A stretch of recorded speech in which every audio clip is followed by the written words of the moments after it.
All right, welcome to the Explainer. We're heading straight into the tactical film room today because we're going to break down exactly how Brazil just completely dismantled Haiti's defense during their World Cup clash in Philadelphia. Seriously, if you've ever wondered how an elite team surgically picks apart a high-risk defensive strategy, you are absolutely in the right place. So, let's run through the agenda. We're going to start with the match context, define the specific defensive gamble Haiti took, systematically analyze Brazil's brilliant offensive reaction, and then wrap up with those second-half adjustments. Section 1. The Philadelphia Stage. To set the scene, this Friday night matchup went down in the city of brotherly love, which, is famous for the Rocky curse. And man, the pressure was immense for the overwhelming favorites, Brazil. Upsets are literally always lurking in the shadows at the World Cup, right? I mean, we'd already seen that scoreless draw between Cabo Verde and Spain. The tension was actually so high that the Brazilian squad brought their own security to protect the local Rocky statue from rival fans who'd messed with it the week prior. Pretty wild. But while they were busy protecting local monuments off the pitch, they had a very, very specific tactical puzzle to solve on it. Section 2. Defining the tactical gamble. Okay, so the core tactical vulnerability defining this entire matchup, Haiti's choice to deploy a high defensive line. Now, for anyone just getting into the tactical weeds here, this is when defenders position themselves really far up the pitch. The goal is to compress the midfield, right? Choke out the passing lanes. But the trade-off is massive. It leaves this vast, incredibly risky open space right behind them. And Haiti chose to play this brave but perilous flat backline strategy against Brazil, which, let's be honest, is arguably one of the fastest, most lethal attacking teams on planet Earth. This setup created a fascinating battle of action and reaction. Haiti is trying to squeeze the field, make it as small as possible.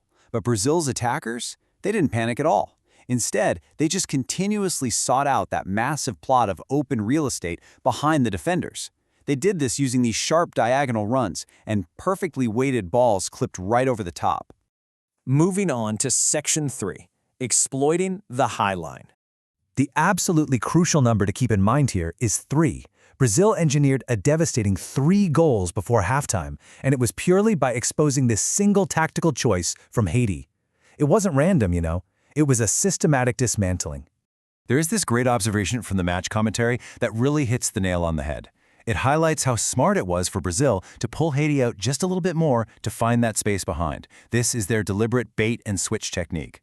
They weren't just smashing the ball forward right away. No, they intentionally baited Haiti into stepping even higher up the pitch, and once that backline was stretched to the absolute breaking point, boom, the trap was sprung. They executed this using a ridiculously precise 3-step formula. Step 1, draw the defense out with short passing. Step 2, an instant sharp turn in the midfield to face forward. And Step 3, launch a blistering diagonal run into the newly created void. It sounds so simple in theory, right? But actually executing it at full game speed is incredibly difficult. Yet, Brazil made it look like a casual training drill. Let's break down the actual goals. The opening breakthrough perfectly showcased this exact pressure.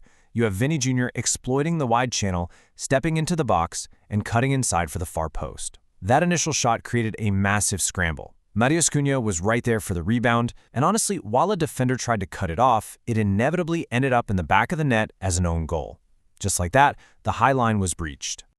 And then, literally moments later, Haiti gets caught flat-footed again. This time, it's a counter that starts instantly. Vini Jr. slips this absolutely beautiful diagonal pass through to Cunha, and Cunha, he doesn't even hesitate. He just buries a left-footed shot straight into the upper corner. Haiti's backline just had no answers for those balls over the top. Section 4. The Pulse of Connection. Now, Brazil's offense didn't just pass the ball around. They operated with this lightning-fast, almost telepathic chemistry. A sort of digital pulse of modern connection. It was this instant, seamless network that completely bypassed the opposition. Just one look, and the runner knew exactly where the ball was going to be. This pulse was really driven by an incredibly cohesive trio constantly reading each other's movements. You've got Paqueta providing that elite midfield vision. Then you have Vini Jr. injecting raw pace and penetration from the wings, and capping it off, Matheus Cunha providing clinical finishing inside the box. They totally shattered the high line because their connection was literally faster than Haiti's defenders could physically turn and run. The third goal is, without a doubt, the ultimate proof of this connection. We see the play develop exactly to that formula we talked about. Paquetá receives the ball in midfield and turns. He spots all that open real estate because Haiti's line is so incredibly high. He doesn't even need to hold the ball, it's practically automatic. He finds Vinny Jr., who slips right in and tucks it beautifully under the goalkeeper. It was just devastatingly efficient. Section 5. Second half adjustments. Now, we definitely have to give credit where it's due here, because Haiti did not just roll over. In the second half, we saw a really resilient adjustment from them. They intelligently shifted their shape. Instead of letting Brazil dictate the center of the pitch, Haiti stood up well defensively, and they forced those rapid Brazilian runners out wide. By managing those wide areas much better, they basically prevented any further structural damage. They even started creating their own pulse of connection. Seriously, Haiti put together a proud, hard-fought second-half display.